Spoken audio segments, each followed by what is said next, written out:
হয়েছে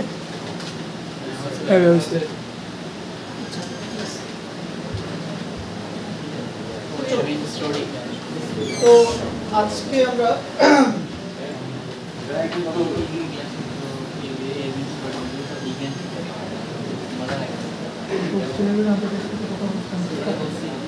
আমার কানে আসলে এই কথাটা যেন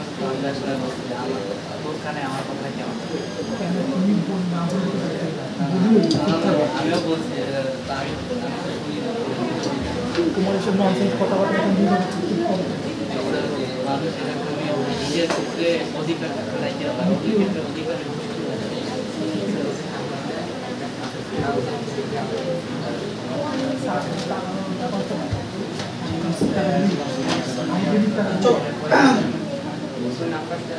সো দেখো যে আজকে আমরা আলোচনা করব সবচেয়ে আধুনিক যে পরমাণু মডেল। আমাদের হচ্ছে যে অনেকগুলো পরমাণু মডেল ছিল, যেমন থমসনের পরমাণু মডেল, এরপর আমরা কি শিখলাম রাদারফোর্ডের পরমাণু মডেল, এরপর আমরা কি শিখলাম বোরের পরমাণু মডেল। ওকে, এবং সবচেয়ে লেটেস্ট বা সবচেয়ে আধুনিক যে পরমাণু মডেলটা বর্তমানে আমাদের কাছে আছে সেটা হচ্ছে আমাদের কি wave mechanical model of atom. এটার মানে কি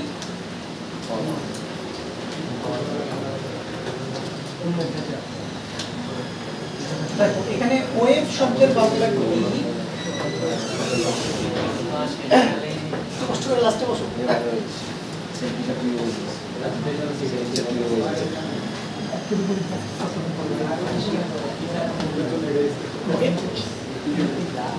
তো দেখো ওয়েভ মানে কি তরঙ্গ, আর মেকানিক্যাল মানে কি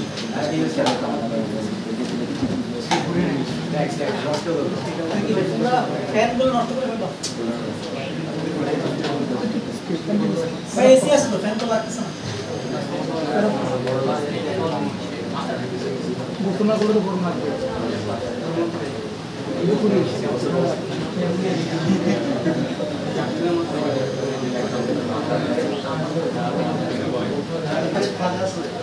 সেখানে বসবা, এই তোমরা চারজন একটু সামনে চলে আসো পারলে। এই তোমরা পারলে সামনে চলে আসো। হ্যাঁ একটু বসো বসো। কমন সেন্স বাইরে জায়গা নাই, সামনে কোনো সমস্যা হচ্ছে না। সামনে বেঁচে বসা সামনে পাশে আচ্ছা দেখো এখানে মারামারি ভিতরে তো লাভ নাই। আচ্ছা ঠিক আছে। দেখো লক্ষ্য করো ওয়েভ মানে হচ্ছে ভাইয়া তরঙ্গ, আর মেকানিক্যাল মানে হচ্ছে বলবিদ্যা। ওকে, তার মানে আমরা এখন যে পরমাণু মডেলটা পড়ব সেটা হচ্ছে তরঙ্গ বলবিদ্যা, তরঙ্গ বলবিদ্যা পরমাণু মডেল। আচ্ছা, এই পরমাণু মডেলে দেখো, এই পরমাণু মডেলে বেসিক্যালি আমরা আমাদের যে ইলেকট্রন আছে এই ইলেকট্রনকে চিন্তা করব তরঙ্গ হিসেবে। দেখো আমরা যে বোরের পরমাণু মডেল পড়ে আসছি সেখানে আমরা ইলেকট্রনকে চিন্তা করতাম একটা তরঙ্গ হিসেবে, সরি একটা কণা হিসেবে। বাট এই পরমাণু মডেলে আমরা ইলেকট্রনকে চিন্তা করব একটা তরঙ্গ হিসেবে। এটা হচ্ছে মৌলিক পার্থক্য বোরের পরমাণু মডেল আর তরঙ্গ বলবিদ্যা পরমাণু মডেলের মধ্যে। এখন দেখো 1926 সালে আরউইন শ্রোডিঞ্জার, খুবই বিখ্যাত একজন সায়েন্টিস্ট, দেখো আরউইন শ্রোডিঞ্জার ইলেকট্রনকে একটি ত্রিমাত্রিক তরঙ্গ হিসেবে বর্ণনা করেন। তো লক্ষ্য করো এই ওয়ার্ডটার দিকে লক্ষ্য করো।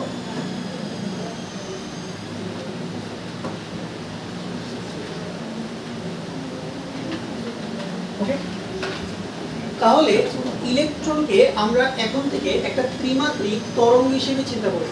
ত্রিমাত্রিক মানে কি ভাই, এখানে কয়টা অক্ষ থাকবে? x y এবং কি z। তার মানে ইলেকট্রন হচ্ছে অ্যাকচুয়ালি একটা ত্রিমাত্রিক জায়গাতে থাকবে, সে একটা 3 ডাইমেনশনাল স্পেসে থাকবে। বোরের যে মডেলটা ছিল সেটা মূলত ছিল একটা দ্বিমাত্রিক মডেল, বাট অ্যাকচুয়ালি ইলেকট্রন কোনো দ্বিমাত্রিক জায়গাতে থাকে না, ইলেকট্রন সর্বদা একটা ত্রিমাত্রিক জায়গাতে কি করে অবস্থান নেয়। আচ্ছা, এবং উনি ইলেকট্রনকে তরঙ্গ হিসেবে তো বিবেচনা করলেন এবং উনি একটা তরঙ্গ সমীকরণ আমাদেরকে প্রস্তাব করলেন। তো এই সমীকরণটি নিম্নরূপ। তো দেখো এই কোশ্চেনটি একটু কমপ্লেক্স, তোমাদের এই কোশ্চেনের খুব বেশি ডিপে যাওয়ার কোনো প্রয়োজন নাই। কথাটা বুঝতে পারছো না? কিভাবে আসলো, এটা কিভাবে সমাধান করে, এগুলো তোমার কিছুই জানার দরকার নাই। এগুলো তুমি যদি ভবিষ্যতে আরো হায়ার লেভেল ইউনিভার্সিটিতে তুমি যদি ফিজিক্স কেমিস্ট্রি স্টাডি করো তখন তুমি এটা সম্পর্কে বিস্তারিত জানতে পারবে। বাট আপাতত জাস্ট তুমি ইকুয়েশনটা দেখো। আচ্ছা, এই ইকুয়েশনে দেখো কি আছে, এই যে তুমি বাঁকানো এক দেখতেছো এটাকে বলে ডেল্টা। এটাকে কি বলে? ডেল্টা। Delta square. আর পাশে তুমি যে প্রতীকটা দেখতে পাচ্ছ, এই যে প্রতীকটা দেখো,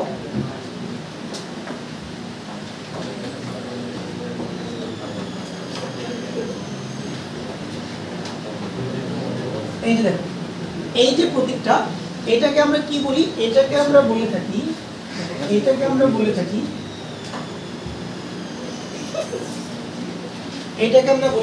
সাই। কি বলে থাকি এটাকে? সাই। উচ্চারণটা হবে হচ্ছে সাই, বাট ইংরেজিতে লিখে কিভাবে? PSI এভাবে লিখে, বাট উচ্চারণটা হবে সাই। তুমি কি উচ্চারণ করবা? সাই উচ্চারণ করবা, সাই।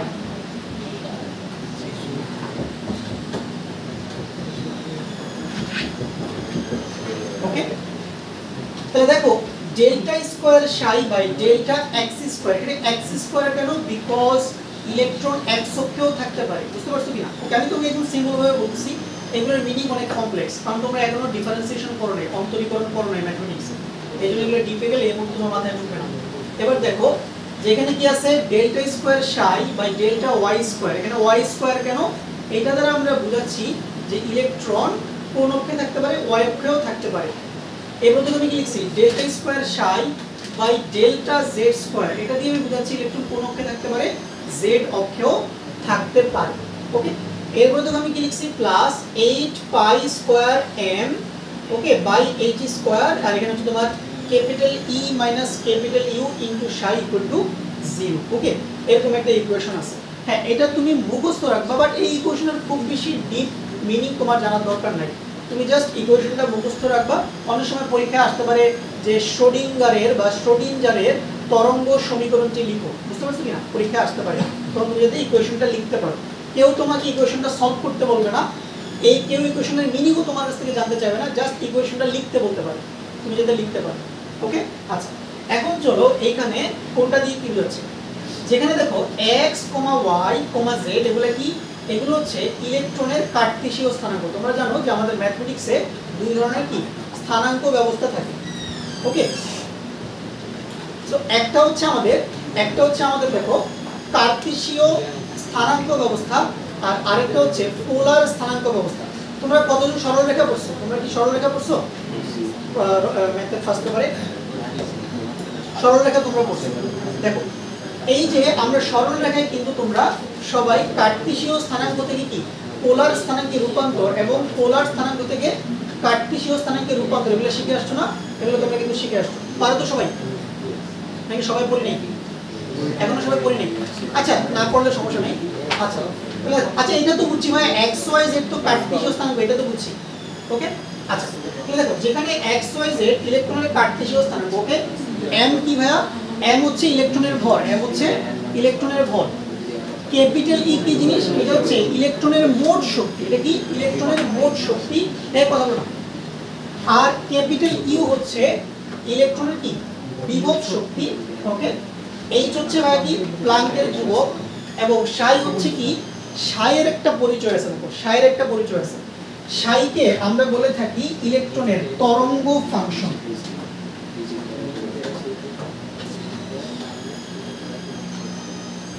ওকে, দেখো সাইয়ের পরিচয়টা কি ভাইয়া?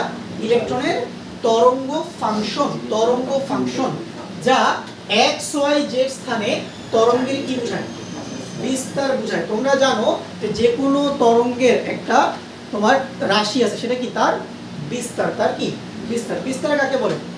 তরঙ্গস্থিত কণার সর্বোচ্চ সরণকে কি বলা হয়? তরঙ্গের বিস্তার। কথাটা বুঝতে পারছো? তরঙ্গস্থিত কণার সর্বোচ্চ সরণকে কি বলে? তরঙ্গের বিস্তার।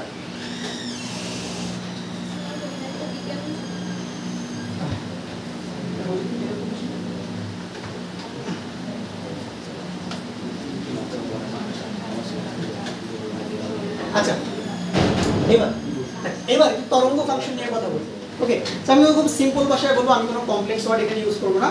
আচ্ছা, তোমরা যেমন ওই যে হিন্দু ধর্মে বলে না যে জনন কুণ্ডলী, বলে কি না, যে হিন্দু পরিবারে যখন একটা বাচ্চা জন্মগ্রহণ করে তখন পণ্ডিত দিয়ে কি করায়, ওই বাচ্চার একটা কুণ্ডলী বানায়। যারা এখানে সনাতন ধর্মাবলম্বী কেউ আসো? সবাই মুসলিম এখানে? আচ্ছা, কেউ নাই, সমস্যা নেই, তুমি অনেকে জানো হয়তো বা। ও তুমি, আচ্ছা, ও জানে, তাহলে যেমন ওর যত কুণ্ডলী আছে পণ্ডিত দিয়ে বানাইছে নাকি? ও পুষ্টি, পুষ্টি বা কুণ্ডলী যেটাই বলি আমরা, একটা বলি হচ্ছে। আচ্ছা, দেখো একটা জনন কুণ্ডলী থাকে। জনন কুণ্ডলীতে কি থাকে, যে ওই ব্যক্তি সম্পর্কিত যাবতীয় সমস্ত ইনফরমেশন থাকে। বা আমরা মুসলিম পরিবারে দেখবা, তোমাদের প্রত্যেকটা পরিবারেই তোমার আব্বু বা আম্মু, তোর আব্বু বা আম্মু কি করে, তোমার জন্য একটা ডায়েরি বানায়, জন্ম ডায়েরি। ঠিক আছে, তুমি যখন জন্মগ্রহণ করছো তোমার ছোটবেলার সমস্ত ছবি, তুমি কোথায় গেছো, কোথায় ঘুরতে গেছো, কোথায় কার সাথে মিশছো, তোমার ছোটবেলায় কি কি বন্ধু বান্ধব ছিল, ঠিক আছে, বা তোমার জন্মদিনে কারা কারা আসছিল, সবগুলোর ছবি তুলে কি বানানো হয়, একটা ডায়েরি, একটা ডায়েরি বানানো হয়। ওকে, তাহলে এই ডায়েরিতে তোমার মোটামুটি ছোটবেলা থেকে শুরু করে এখন পর্যন্ত সম্পূর্ণ জীবনীটা থাকে। বুঝতে পারছো বিষয়টা? ওকে, এই তরঙ্গ ফাংশন হচ্ছে মূলত তোমার ইলেকট্রনের ডায়েরি। এইটা হচ্ছে ইলেকট্রনের ডায়েরি।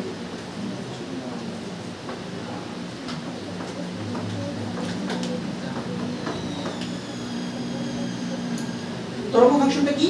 এটা হচ্ছে ইলেকট্রনের ডায়েরি। তার মানে এই তরঙ্গ ফাংশনে ইলেকট্রন সম্পর্কিত যাবতীয় তথ্যগুলো থাকে। কিরকম তথ্য? সাইকে আমরা এইভাবে লিখতে পারি, সাইকে আমরা এইভাবে লিখতে পারি, সাই নিচে সাবস্ক্রিপ্ট দিয়ে আমরা লিখতে পারি এন এল এম। এগুলা দিয়ে কি বোঝায়? দেখ, এন দিয়ে বোঝায় শক্তি স্তর।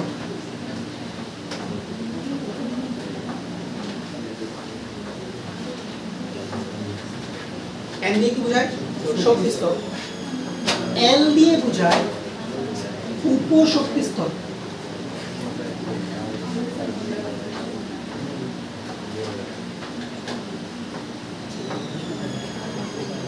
এম দিয়ে বোঝায় অরবিটাল।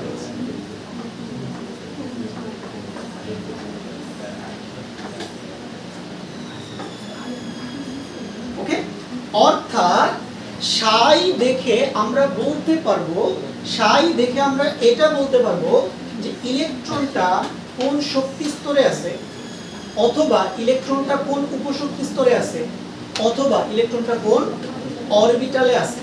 একটা ইলেকট্রন সম্পর্কিত তথ্য বলতে এগুলাই বোঝায় যে ইলেকট্রন কোন শক্তি স্তরে আছে, বা কোন উপশক্তি স্তরে আছে, বা কোন অরবিটালে আছে। তাহলে ইলেকট্রন সম্পর্কিত যাবতীয় তথ্য কার মধ্যে থাকবে? এই তরঙ্গ ফাংশনের মধ্যে থাকবে।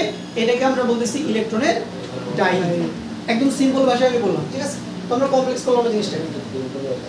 আচ্ছা, এখন পরবর্তী পৃষ্ঠায় আমরা যাই। দেখো, এবার আসো সাইয়ের ভৌত তাৎপর্য, মানে সাই দিয়ে বেসিক্যালি তোমার কি বোঝানো হয়।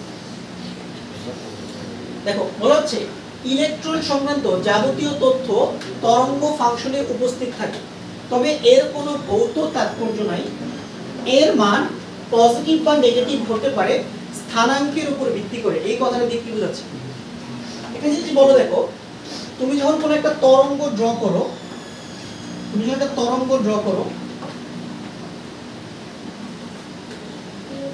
ধরো এটা একটা তরঙ্গ।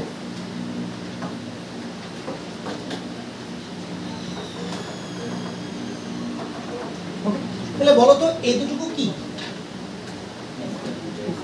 তরঙ্গের বিস্তার। আবার এই দুটুকু কি? এটা হচ্ছে যে ভাই তরঙ্গের বিস্তার।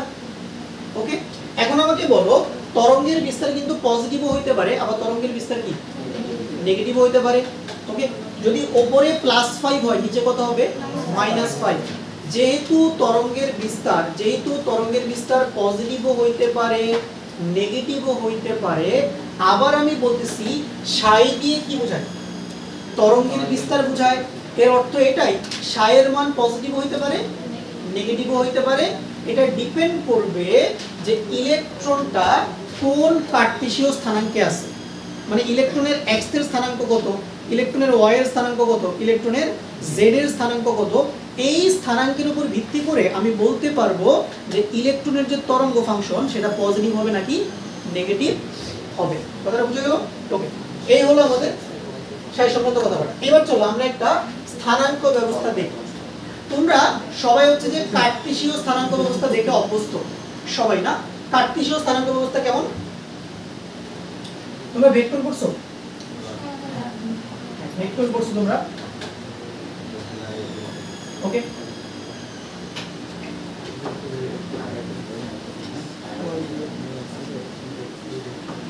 দেখো তোমরা সবাই ভেক্টর যখন তোমাকে পড়ানো হয়েছে তখন তোমাকে এই ধরনের একটা ছবি কিন্তু একে দেখানো হয়েছে, ঠিক আছে? এটা কি ধরনের স্থানাঙ্ক ব্যবস্থা বলো? কার্টেসীয় স্থানাঙ্ক ব্যবস্থা, বা তুমি বলতে পারো ত্রিমাত্রিক স্থানাঙ্ক ব্যবস্থা। এখানে x আছে, y আছে, আর কি আছে? z আছে। x আছে, y আছে, z আছে। তাহলে এটা হচ্ছে ভাই একটা ত্রিমাত্রিক স্থানাঙ্ক ব্যবস্থা। অ্যাকচুয়ালি বলো, অ্যাকচুয়ালি z টা কিভাবে আছে? z টা ভাই এইভাবে আছে। তাহলে পজিটিভ z এক্সিসটা বোর্ডের বাইরে আছে আর নেগেটিভ z এক্সিসটা বোর্ডের কি ভিতরে আছে। বাট খাতার মধ্যে আঁকতে হবে কিভাবে? একটু বাঁকা করে তুমি z অক্ষরটা ড্র করো, বুঝতে পারছো? বাট তুমি ইমাজিন করে নিবা মনে মনে যে এইভাবে z অক্ষরটা আছে। ওকে, আচ্ছা এখন দেখো, নরমালি আমরা যখন ইলেকট্রন নিয়ে পড়াশোনা করি তখন আমাদের কার্টেসীয় স্থানাঙ্ক ব্যবস্থা তেমন একটা কোনো কাজে আসে না, কোনো কাজে আসে না। ইলেকট্রন নিয়ে পড়াশোনা করার জন্য আমাদের যেই স্থানাঙ্ক ব্যবস্থাটা প্রয়োজন হয় সেটাকে আমরা বলি পোলার স্থানাঙ্ক ব্যবস্থা। কথাটা বুঝতে পারছো? এটাকে কি বলা হয়? পোলার স্থানাঙ্ক ব্যবস্থা।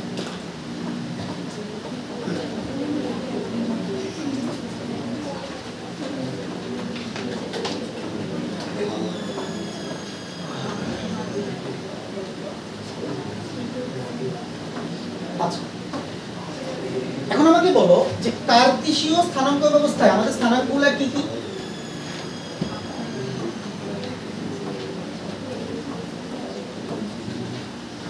তাহলে কার্টেসীয় স্থানাঙ্ক ব্যবস্থা আমাদের স্থানাঙ্কগুলো ভাই কি কি? x, y, কি z। এটা হচ্ছে আমাদের কার্টেসীয় স্থানাঙ্ক ব্যবস্থা। ওকে, তাহলে যদি কার্টেসীয় স্থানাঙ্ক ব্যবস্থায় তিনটা স্থানাঙ্ক লাগে তাহলে পোলার স্থানাঙ্ক ব্যবস্থায় কয়টা স্থানাঙ্ক লাগবে? তিনটাই স্থানাঙ্ক লাগবে। ওকে, তাহলে সেগুলো কি কি আমাদের? সেগুলো হচ্ছে আমাদের r, থিটা, ফাই।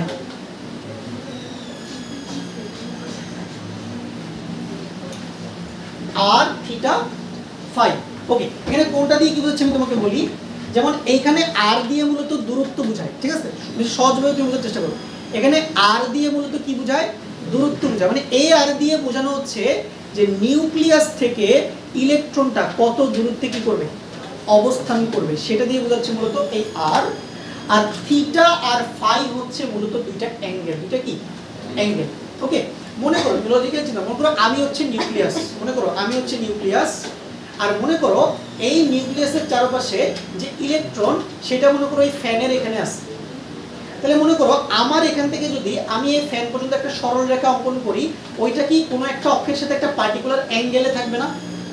আমাকে বলো, অ্যাঙ্গেলে থাকবে কিনা?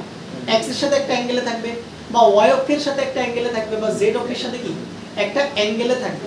তার মানে আমি ইলেকট্রনের অবস্থানকে প্রকাশের জন্য এবার দূরত্বের পাশাপাশি আমি কি ব্যবহার করব? একটা অ্যাঙ্গেল ব্যবহার করব। বুঝতে পারছো কিনা? তাহলে এখন থেকে যদি তুমি মাথায় রাখবা যে পোলার স্থানাঙ্ক ব্যবস্থায় তুমি যদি নিউক্লিয়াসের চারপাশে ইলেকট্রনকে খুঁজে পেতে চাও তাহলে তোমার কি কি ডেটা লাগবে? একটা ডিসটেন্স লাগবে, দুইটা অ্যাঙ্গেল লাগবে। একটা ডিসটেন্স লাগবে, দুইটা অ্যাঙ্গেল লাগবে। তাহলে আর দিয়ে আমি বুঝাচ্ছি যে নিউক্লিয়াস থেকে ইলেকট্রনটা কত দূরে অবস্থান করছে, জাস্ট ডিসটেন্স, সরলরৈখিক দূরত্ব।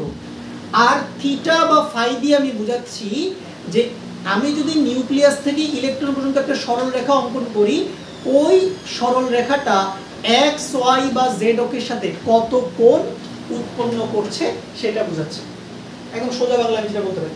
এই যে তুমি দেখো, এটা হচ্ছে আমাদের কি, দেখো এখানে ওরা এটাকে এক্স ধরছে, প্রবলেম নাই, তুমি তোমার ইচ্ছা মতো যে কোনো একটাকে এক্স ধরতে পারো, কোনো সমস্যা নেই। দেখো ওরা এটাকে এক্স ধরছে, এটাকে ওরা কি ধরছে, ওয়াই ধরছে, এটাকে ওরা জেড ধরছে। ওকে, মনে করো ভাই এই যে ক্রস চিহ্ন দেওয়া আছে না, দেখতে পাচ্ছ ক্রস চিহ্ন দেওয়া আছে না, এই ক্রস চিহ্নে কি আছে, এই ক্রস চিহ্নে কি আছে, ইলেকট্রন আছে। তাহলে আলটিমেটলি ইলেকট্রন কি একটা ত্রিমাত্রিক স্পেসে আছে না, একটা 3 ডাইমেনশনাল রিজিয়নে আছে না, বলো একটা ত্রিমাত্রিক জায়গার মধ্যে আছে। তাহলে এখন আমি কি চাইলে এই ইলেকট্রনকে খুঁজে বের করতে, যদি আমি ইলেকট্রনকে খুঁজে বের করতে চাই, তাহলে আমার কয়টা স্থানাঙ্ক লাগবে, 3টা স্থানাঙ্ক লাগবে, x y এবং কি z লাগবে। ওকে, সিমিলারলি দেখো এখন যদি আমি কার্টেসীয় থেকে পোলারে চলে যাই, তাহলে আমার কি কি জানতে হবে, আমার একটা ডিসটেন্স জানতে হবে, আর দুটো কি জানতে হবে, অ্যাঙ্গেল জানতে হবে। তাহলে তুমি দেখো এই যে দেখো এই যে তোমার 3টা অক্ষ যেই বিন্দুতে ছেদ করছে, 3টা অক্ষ যেই বিন্দুতে ছেদ করছে, এটাকে আমরা বলবো নিউক্লিয়াস, এটাকে আমরা কি বলবো, নিউক্লিয়াস। ওকে, নিউক্লিয়াস। ওকে, এটা হচ্ছে আমাদের নিউক্লিয়াস, এটা হচ্ছে আমাদের নিউক্লিয়াস। তাহলে 3টা অক্ষ ভাই যেই বিন্দুতে ছেদ করলে এটাকে আমরা কি বললাম, নিউক্লিয়াস। আর ইলেকট্রনটা যেই বিন্দুতে আছে, এখন ইলেকট্রনটা মূলত একটা কার্টেসীয় স্থানাঙ্ক ব্যবস্থাতে আছে, এটাও আমরা কল্পনা করতে পারি, বাট আমরা অ্যাকচুয়ালি কার্টেসীয় স্থানাঙ্ক ব্যবস্থা ব্যবহার না করে আমরা কোনটা ব্যবহার করব, পোলার স্থানাঙ্ক ব্যবস্থা ব্যবহার করব ইলেকট্রনকে খুঁজে পাওয়ার জন্য। তাহলে তুমি দেখো এই যে নিউক্লিয়াস থেকে ইলেকট্রন পর্যন্ত একটা রেখা অঙ্কন করা যায় না, দেখো তো রেখা ড্র করছি, এই রেখাটিকে একটা ডিসটেন্স না, এই ডিসটেন্সটাকে আমরা কি বলবো, আর এটাকে আমরা বলবো কি, আর। তাহলে এখান থেকে তুমি বুঝে ফেলবা যে নিউক্লিয়াস থেকে ইলেকট্রনটা কত মিটার দূরত্বে আছে বা কত সেন্টিমিটার দূরত্বে আছে। আর তুমি যদি ইলেকট্রনকে অ্যাঙ্গেল দিয়ে খুঁজে বের করতে চাও, তোমাকে এটা বের করতে হবে। দেখো এই যে সরল রেখাটা, এটা জেড অক্ষের সাথে কত কোণ তৈরি করছে, দেখো এই রেখাটা জেড অক্ষের সাথে কি থিটা কোণ তৈরি করছে। তাহলে আমি যদি বলি, আমি ধরো আমি যদি থিটার মান জানি, তাহলে আমি কি বলতে পারবো, আচ্ছা এই নিউক্লিয়াস থেকে থিটা কোণের সামনে আগাইলে কাকে পাওয়া যায়, ইলেকট্রনকে পাওয়া যায়। কথাটা বুঝতে পারছো কিনা, এভাবেও চিন্তা করা যায়। আমি চাইলে ডাইরেক্ট ডিসটেন্সে যাইতে পারি যে এত মিটার দূরে গেলে ইলেকট্রনকে পাওয়া যায়, অথবা আমি এভাবে বলতে পারি যে জেড অক্ষের সাথে এত ডিগ্রি কোণে যদি আমি সামনে আগাই, তাহলে আমি কাকে পেয়ে যাব, ইলেকট্রনকে পেয়ে যাব। তাহলে আমি আর দিয়েও ইলেকট্রনের লোকেশন বের করতে পারি, আবার কি থিটা দিয়েও ইলেকট্রনের লোকেশন বের করতে পারি। কথাটা বুঝতে পারছো কিনা? ওকে, আবার লক্ষ্য করো, এখন তুমি মনে করো একটা পার্টিকুলার অ্যাঙ্গেলে আগাইলাম, এখন তুমি কি অসীম দূরত্ব আগাইলে হবে? তোমাকে তো কত মিটার দূরত্বে ইলেকট্রনটা আছে সেটাও তো জানতে হবে নাকি, অ্যাঙ্গেলটাও জানতে হবে, আবার কত মিটার দূরে ইলেকট্রনটা আছে সেটাও কি তোমার জানতে হবে, তাইলে তুমি এক্স্যাক্টলি ইলেকট্রনকে খুঁজে বের করতে পারবে, নাহলে কিন্তু পারবে না। কথাটা বুঝতে পারছো? মনে করো এই দেয়াল থেকে মনে করো মুয়াইমিন হচ্ছে 60 ডিগ্রি অ্যাঙ্গেলে আছে, আর শুধু কি 60 ডিগ্রি অ্যাঙ্গেলে গেলেই ওকে পাবো আমি? আমি তো 60 ডিগ্রি অ্যাঙ্গেলে অনেক দূর যেতে পারি নাকি।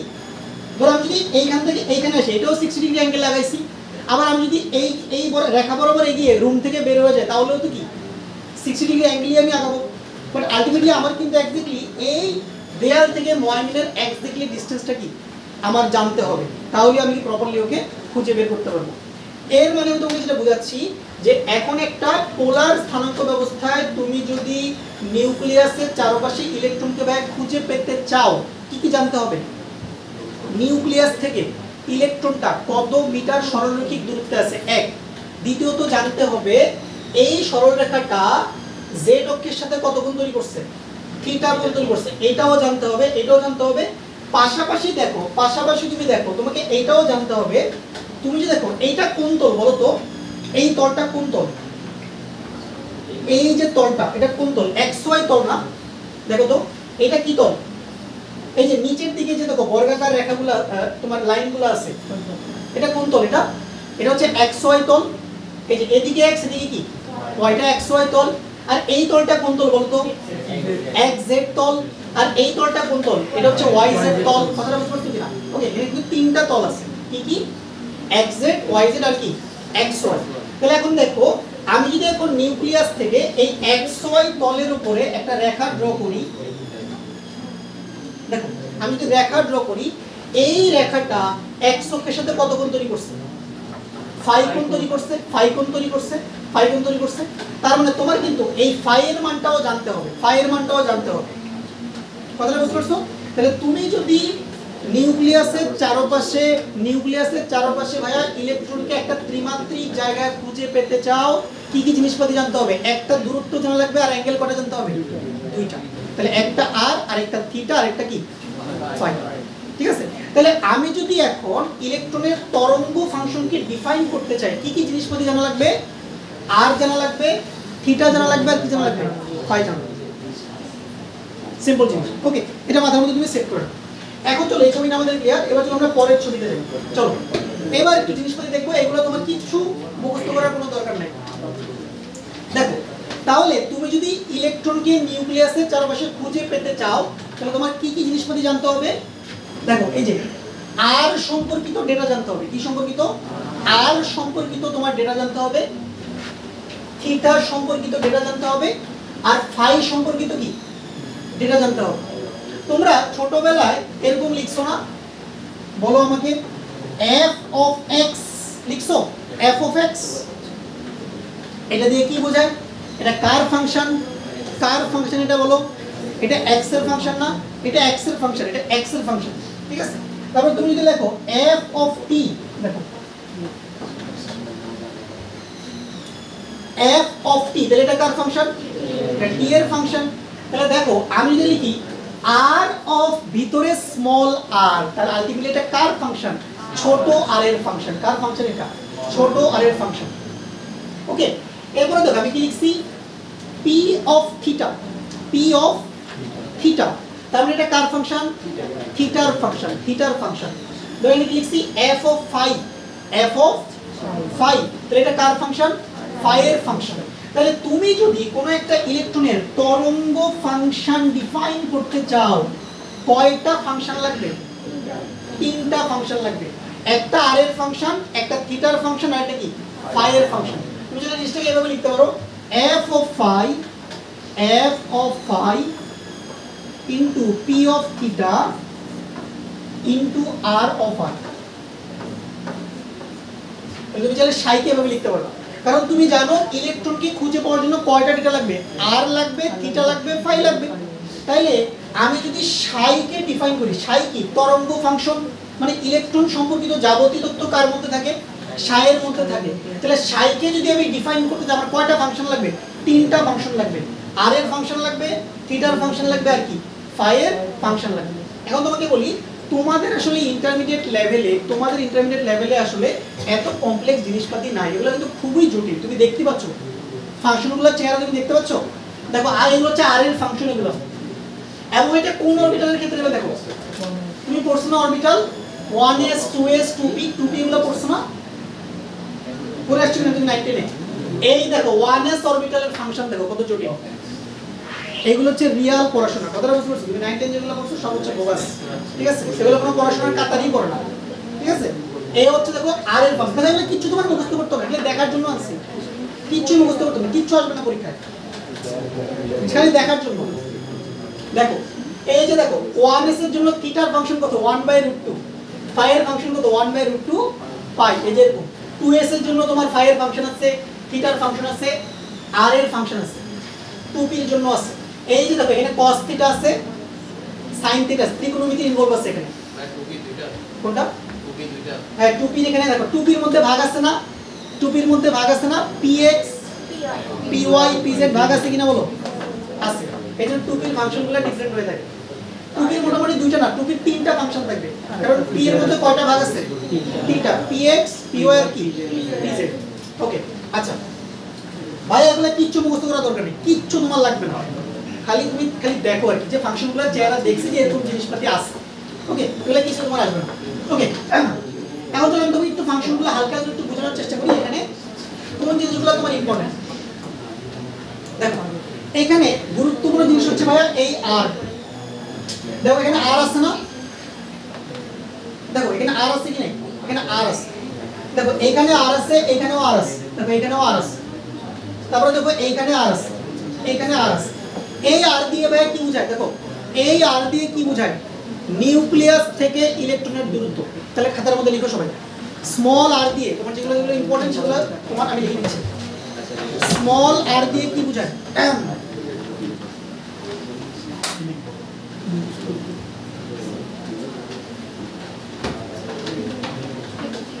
লিখো স্মল আর দিয়ে বোঝায় স্মল আর দিয়ে বোঝায়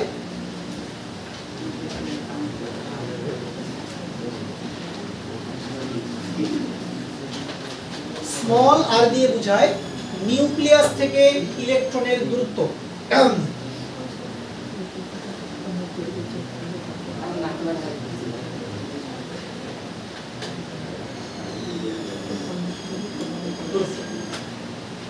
এরপরে জিনিসটা দেখো, এরপর তুমি দেখো এই যে এগুলা, এই যে ছোট হাতের ই, এটা কি? এটা কি এক্সপোনেনশিয়াল ফাংশন। তোমরা পড়ছো না ই পাওয়ার এক্স, ই পাওয়ার মাইনাস এক্স, এই টাইপের ফাংশন আর কি, ঠিক আছে?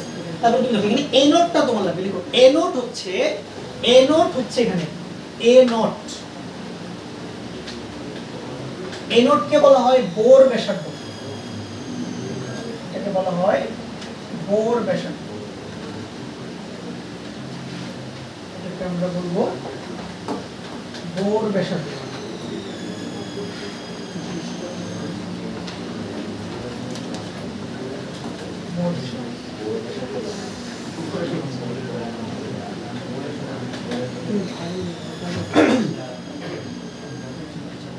বোর ব্যাসার্ধ কি জিনিস? দেখো বোর ব্যাসার্ধ হচ্ছে, লিখো হাইড্রোজেন পরমাণুর প্রথম কক্ষপথের ব্যাসার্ধকে বলা হয়ে থাকে বোর ব্যাসার্ধ।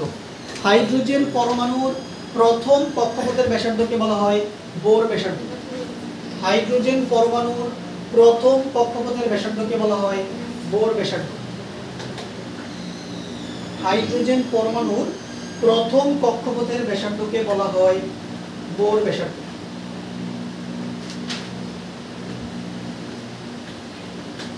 হাইড্রোজেন পরমাণুর প্রথম কক্ষপথের ব্যাসার্ধকে বলা হয় বোর ব্যাসার্ধ। এর হচ্ছে আমাদের এ নট, এখানে এ নট আছে, এখানে এ নট আছে। তার মানে দেখো, তার মানে বোর পরমাণু মডেল কিন্তু একদম ফেলে দেওয়ার মতো জিনিস না। বোর পরমাণু মডেল থেকেই তো এ নোটটা আসছে।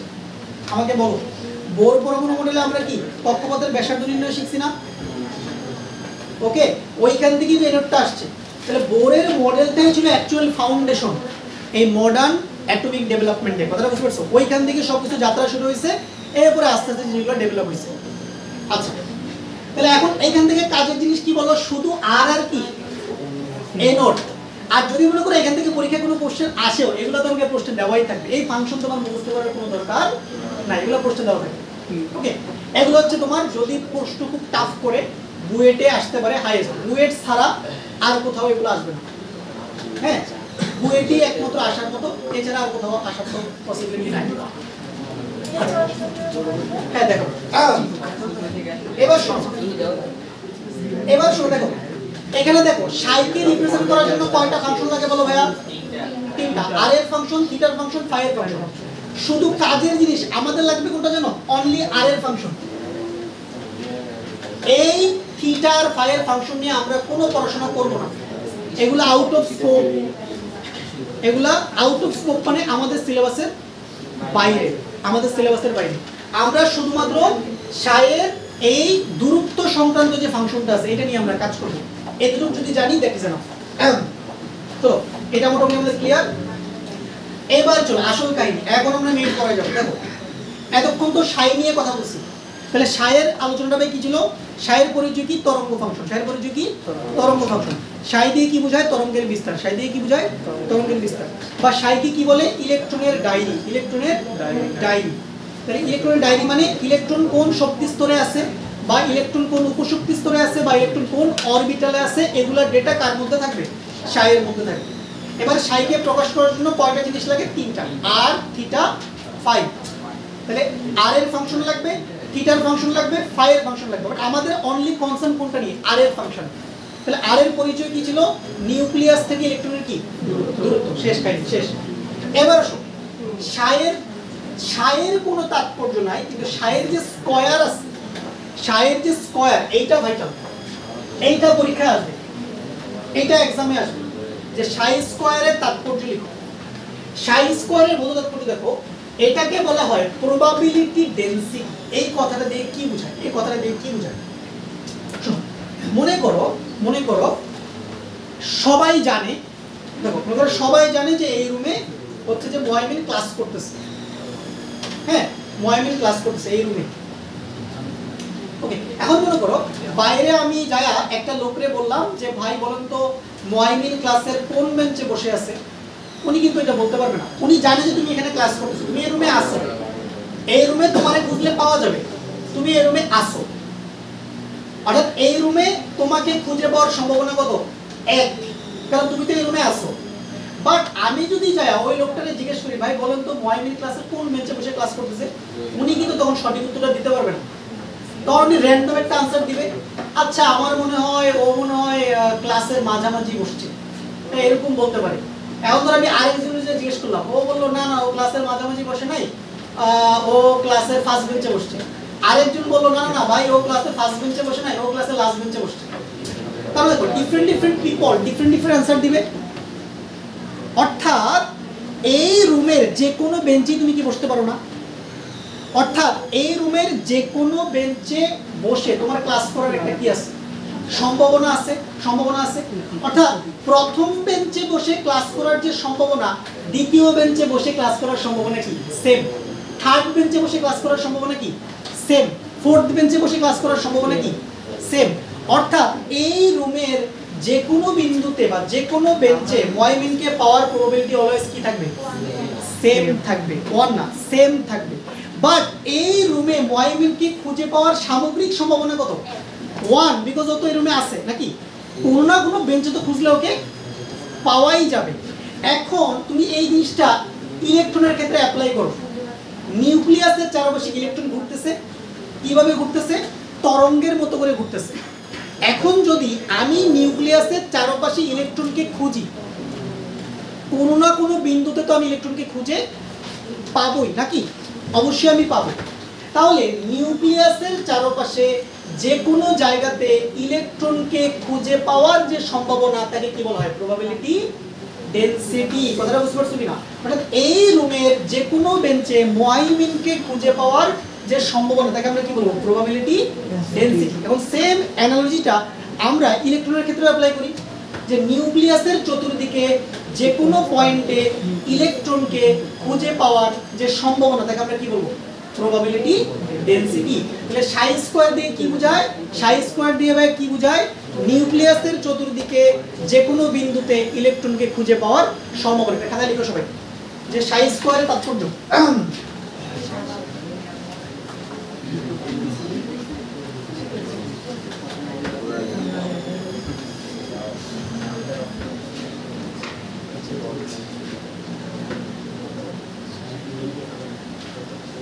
লিখো নিউক্লিয়াসের চতুর্দিকে, নিউক্লিয়াসের চতুর্দিকে যে কোনো বিন্দুতে, নিউক্লিয়াসের চতুর্দিকে যে কোনো বিন্দুতে, নিউক্লিয়াসের চতুর্দিকে যে কোনো বিন্দুতে, নিউক্লিয়াসের চতুর্দিকে যে কোনো বিন্দুতে ইলেকট্রনকে খুঁজে পাওয়ার, ইলেকট্রনকে খুঁজে পাওয়ার সম্ভাবনাকে বলা হয় probability density. Probability density,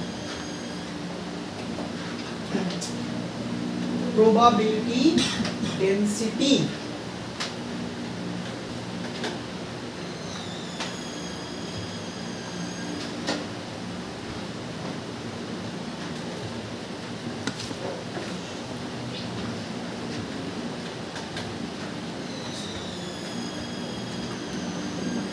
probability density।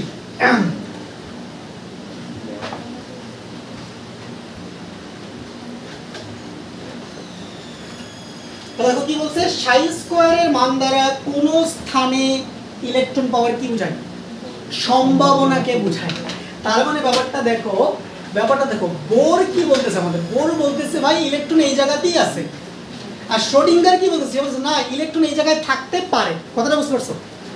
তাহলে এখন একটা প্রবাবিলিস্টিক কনসেপ্ট চলে আসছে। তুমি কখনোই বলতে পারবে না ইলেকট্রন এই জায়গায় আছে। কথাটা বুঝতে পারছো কিনা? এই পুরা ইউনিভার্সে বা পুরো কোয়ান্টাম মেকানিক্সের মূল যে আইডিয়াটা, এখানে তুমি কখনোই বলতে পারবে না যে একটা কণা এখানে আছে। তোমাকে কি বলতে পারে? এই কণাটা এখানে থাকতে পারে। কথাটা ক্লিয়ার কিনা? তাহলে এখন সবকিছু সম্ভাবনার বেসিসে আমাদের চিন্তা করতে হবে। এটা হচ্ছে ডিফারেন্স ক্লাসিক্যাল মেকানিক্স আর কোয়ান্টাম মেকানিক্সের। এখন দেখো কি বলছে, আবার সমগ্র স্থানে একটি ইলেকট্রনকে পাওয়ার সম্ভাবনা সমষ্টি কত হবে? ভাই ইলেকট্রনকে কোথাও না কোথাও তো আমি পাবো নাকি? আমি যদি নিউক্লিয়াসের চারপাশে ইলেকট্রনকে খোঁজার চেষ্টা করতে থাকি কন্টিনিউয়াসলি, কোথাও না কোথাও তো ইলেকট্রন আছে। তাহলে আমি এই নিউক্লিয়াসের চারপাশে যদি সব অঞ্চল খুঁজি, তাহলে অবশ্যই আমি কাকে খুঁজে পাবো? কোথাও না কোথাও ইলেকট্রনকে আমি খুঁজে পাবো। এই জন্য সমস্ত জায়গায় ইলেকট্রনকে খুঁজে পাওয়ার সম্ভাবনা সমষ্টি কত? অলওয়েজ 1 হবে। এই জন্য এটাকে ম্যাথমেটিক্যালি এইভাবে দেখানো হয়। একটা বাঁকানো এস এর মধ্যে একটা সাইন দেখতে পাচ্ছ না? এটাকে কি বোঝায়? এটা হচ্ছে ইন্টিগ্রেশন সাইন। এটাকে কি বলে? যোগজীকরণ, ইন্টিগ্রেশন সাইন। তোমরা সামনে পড়বে ইন্টিগ্রেশন। এখানে কি লিখছে? মাইনাস ইনফিনিটি থেকে প্লাস ইনফিনিটি। এটা দিয়ে ভাই কি বোঝায়? এটা দিয়ে বোঝাচ্ছে এমন কোন জায়গা বাদ নাই যেখানে তুমি ইলেকট্রনকে খুঁজো নাই। কথাটা বুঝতে পারছো কিনা? মানে নিউক্লিয়াসের চারপাশে যত জায়গায় ইলেকট্রনকে খোঁজা সম্ভব সব জায়গায় তুমি কি ইলেকট্রনকে খুঁজে ফেলছো। এই জন্য কি বলা হচ্ছে? মাইনাস ইনফিনিটি থেকে প্লাস ইনফিনিটি। ওকে, সাইন স্কয়ার। আর ভাইয়া ডিবি দিয়ে কি বোঝায় দেখো? ভি দিয়ে কি বোঝায়? আয়তন। ভি দিয়ে কি বোঝায়? আয়তন। আচ্ছা, আয়তন কেমনে বের করে? দৈর্ঘ্য প্রস্থ উচ্চতা না? দৈর্ঘ্য প্রস্থ উচ্চতা। তার মানে এই যে ডিবি এখানে লিখছে, ডিবি দিয়ে বোঝায় DX into DY into DZ. অর্থাৎ আমি এক্স অক্ষেও ইলেকট্রনকে খুঁজছি, ওয়াই অক্ষেও ইলেকট্রনকে খুঁজছি, আবার জেড অক্ষেও কি ইলেকট্রনকে খুঁজছি। মানে এক্স ওয়াই জেড মিলে যে ত্রিমাত্রিক স্থানাঙ্ক ব্যবস্থাটা তৈরি হলো, সব জায়গায় আমি কাকে খুঁজছি? ইলেকট্রনকে খুঁজছি। খোঁজার পর ইলেকট্রনকে তো আমি এক জায়গায় খুঁজে পাইছি।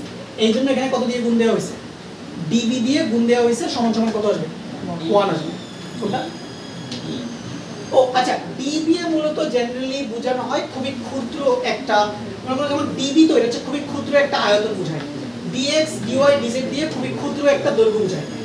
অর্থাৎ আমাদের ম্যাথমেটিক্সে যখন ক্ষুদ্র দৈর্ঘ্য, ক্ষুদ্র আয়তন, ক্ষুদ্র ক্ষেত্রফল আমরা বের করতে যাই, তখন আমাদেরকে ছোট হাতের ডি প্রতীকটা ব্যবহার করা লাগে। আচ্ছা, এবার কি বলছে দেখো, যেসব স্থানে ইলেকট্রন পাওয়ার সম্ভাবনা কি সর্বাধিক, তাদেরকে কি বলে? অরবিটাল বলে। এই সর্বাধিক মানে কি? মানে হচ্ছে সম্ভাবনা হচ্ছে 90 to 95%। অর্থাৎ নিউক্লিয়াসের চারপাশে যেসব স্থানে ইলেকট্রনকে খুঁজে পাওয়ার সম্ভাবনা কত? 90 to 95%। ওই জায়গাগুলোকে কি বলা হয়? অরবিটাল বলা হয়। ওই জায়গাগুলোকে কি বলা হয়? অরবিটাল। তোমরা অরবিটাল অরবিটালের মধ্যে গোলায় ফেলে অনেক সময়। অনেকে মনে করে অরবিটই অরবিটাল, না। অরবিট হচ্ছে শক্তি স্তর, বুঝতে পারছো? এটা একটা দ্বিমাত্রিক ধারণা। আর অরবিটাল হলো একটা কি ত্রিমাত্রিক ধারণা, একটা 3 ডাইমেনশনাল কনসেপ্ট। অর্থাৎ নিউক্লিয়াসের চারপাশে যে অঞ্চলগুলোতে ইলেকট্রনকে খুঁজে পাওয়ার সম্ভাবনা কত? 90 to 95%। ওই জায়গাগুলোকে আমরা কি বলে থাকি? অরবিটাল বলি। সংজ্ঞা আসতে পারে অরবিটাল কাকে বলে, সংজ্ঞা আসলে এটাই লিখতে হবে, বুঝতে পারছো? এবার কি বলছে? পরমাণুতে সাই স্কয়ারের মানসমূহ কি নির্দেশ করে? অরবিটাল নির্দেশ করে। তাহলে সাই স্কয়ার খুবই গুরুত্বপূর্ণ। তাহলে আমাকে বলো, সাই স্কয়ার দিয়ে কি বোঝায়? সাই স্কয়ার দিয়ে মূলত বোঝায় নিউক্লিয়াসের চারপাশে কোনো একটা অঞ্চলে বা কোনো একটা বিন্দুতে ইলেকট্রনকে খুঁজে পাওয়ার কি সম্ভাবনা। আর যে সমস্ত অঞ্চলে ইলেকট্রনকে খুঁজে পাওয়ার সম্ভাবনা 90 to 95%, ওই অঞ্চলগুলোর নাম আমরা কি দিব? অরবিটাল। আর সাই স্কয়ারের মানগুলো কি নির্দেশ করে? অরবিটাল নির্দেশ করে। ঠিক আছে, ওকে। চলো এবার আমরা পড়বো নেক্সট কনসেপ্ট আমাদের। এইটা পড়ে আজকে আমাদের শেষ।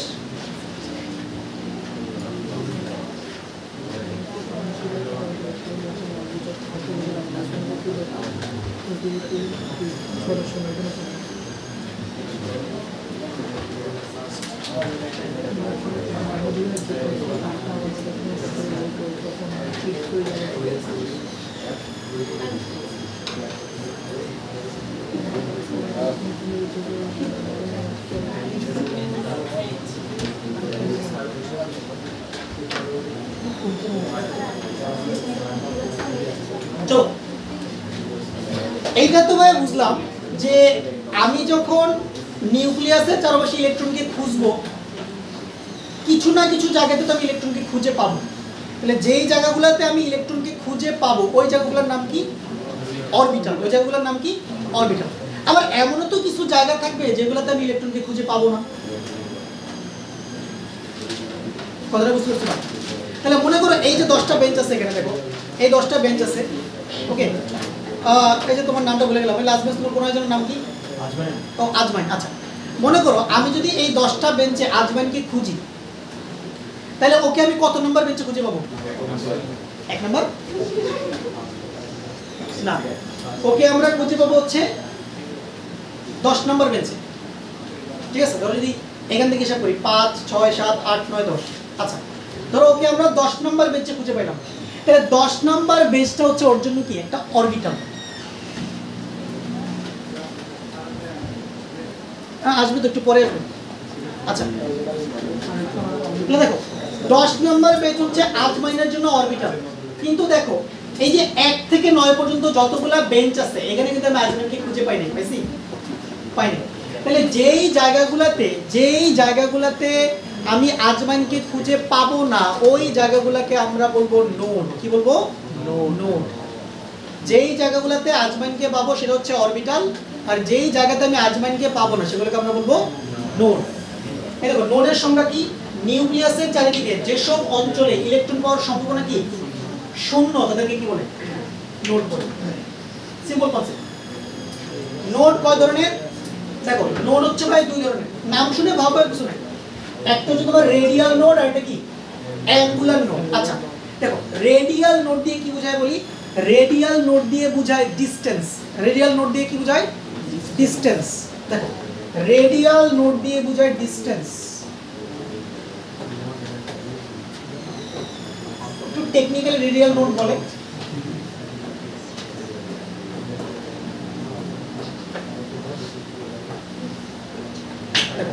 রেডিয়াল নোড দিয়ে বোঝায় ডিসটেন্স, আর অ্যাঙ্গুলার নোড দিয়ে বোঝায়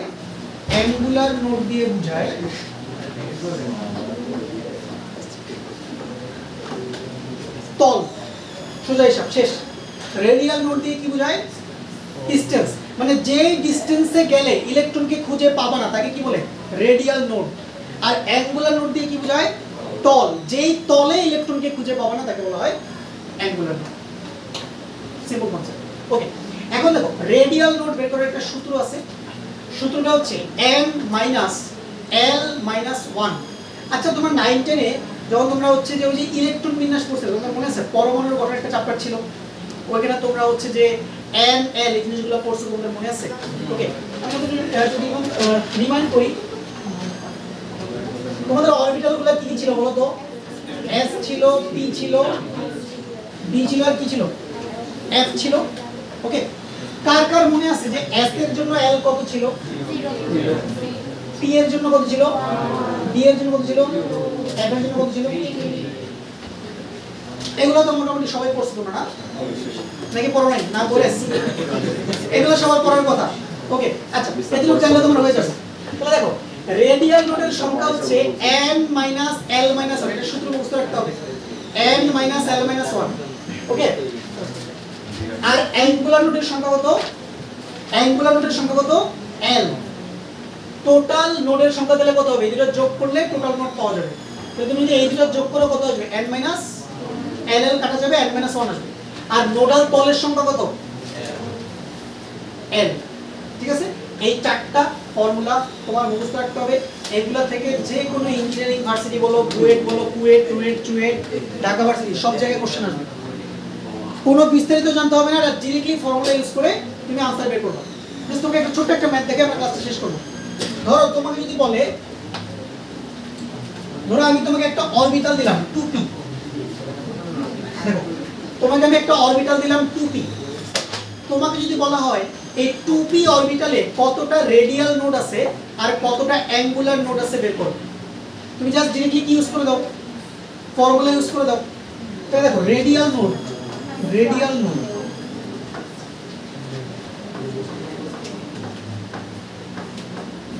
বলো, এইখানে p এর বামে যে 2 আছে এটা কার মান? এটা হচ্ছে n এর মান। এটা কার মান? n এর মান। দেখো n এর মান হচ্ছে 2 মাইনাস p এর জন্য l কত? 1। p এর জন্য l কত? 1। তাহলে -1, আর সূত্র তো -1 আছে। কত আসবে? কত আসবে? 0। তার মানে 2p অরবিটালে কোনো রেডিয়াল নোড নাই। তাহলে 2p অরবিটালের জন্য এমন কোনো দূরত্ব পাওয়া যাবে না যেখানে ইলেকট্রনকে খুঁজে পাওয়া যাবে না। কথাটা বুঝতে পারছেন? সিম্পল। এবার আসো অ্যাঙ্গুলার নোড। অ্যাঙ্গুলার নোড বলো, অ্যাঙ্গুলার নোড সূত্র কি? অনলি এল, অনলি এল। তাহলে এল এর মান কত? p এর জন্য এল এর মান কত? 1। শেষ। তাহলে 2p অরবিটালে কোনো রেডিয়াল নোড নাই। কয়টা অ্যাঙ্গুলার নোড আছে? একটা অ্যাঙ্গুলার নোড আছে। তাহলে তোমাদের বাড়ির কাজ দিয়ে দিচ্ছি, তোমরা বাসা থেকে 3d 4f 1s 4p 5p 5d, ঠিক আছে?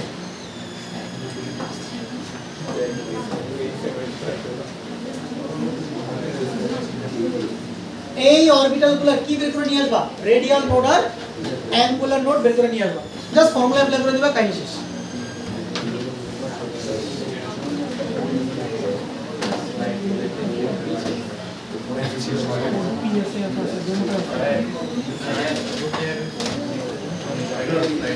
ওকে, তাহলে আজকে এতটুকুই। আগামী ক্লাসে হ্যাঁ হ্যাঁ তোমরা একটা কাজ করো, তোমরা ছেলেরা দায়িত্ব নিয়ে একটা গ্রুপ খুলো, ঠিক আছে? গ্রুপ খুলো, আর গ্রুপ খুলে ওখানে একজন দায়িত্ব নাও, ঠিক আছে? আগে যে গ্রুপটা আছে গ্রুপটা খোলাই আছে আগে। তাহলে ওইটা তো সবাই নাই, এখানে তো সবাই নাই, এখানে তো নতুন পাবলিক আছে অনেক। আরেকটা খুলো, ঠিক আছে? মনে একটা খুলো, খুলে ওখানে আমাকে অ্যাড দাও, পরে আমি ওদেরকে অ্যাড দিয়ে দিব, ঠিক আছে? তো ওখানে আমি সব সাইটগুলো দিয়ে দেবো। ভিডিওটা অফ করো। আমি অন্য নাম্বার দিয়ে